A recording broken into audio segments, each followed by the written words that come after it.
Return of the First Avenger by Micheal Siglain.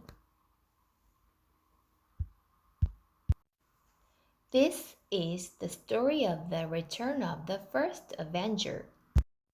Steve Rogers wasn't always a superhero, and he wasn't always known as Captain America.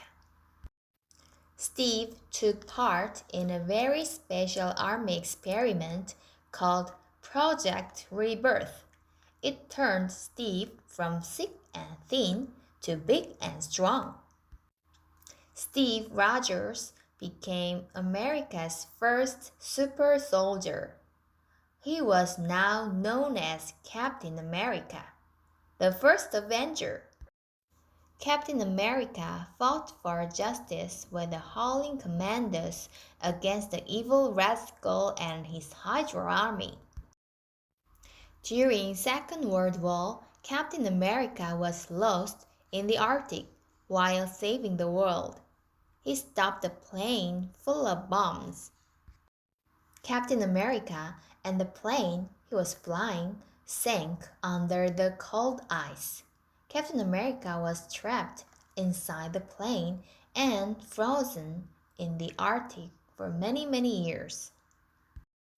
Decades passed until finally Nick Fury's SHIELD team found Cap and the plane.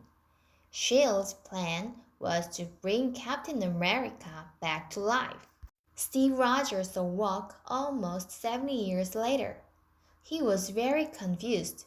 Steve didn't know where he was, but he knew he had to escape.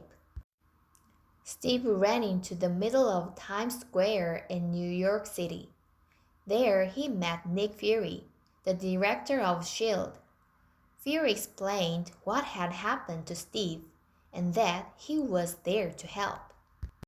Steve spent a lot of time watching news footage to learn what had happened while he was frozen. It seemed to him that the world still needed a super soldier. Steve exercised to keep his mind and body strong, and when Nick Fury asked Steve to join a very special team of superheroes, Steve said yes. The first Avenger had returned. Nick Fury introduced Steve to his new teammates. He met Tony Stark, who is Iron Man, Clint Barton, who is Hawkeye, Natasha Romanoff, who is Black Widow, the Mighty Thor, and scientist Dr. Bruce Banner. But Steve couldn't go into battle without a new uniform. He was given a new suit, and soon Captain America was ready for action. It wasn't long before a supervillain threatened the safety of the world. Captain America and his teammates fought against Loki, Thor's evil brother from Asgard. After Bruce Banner changed into the Incredible Hulk, the heroes were finally assembled. Steve Rogers was happy to be fighting for freedom and justice as a member of the Avengers. The end.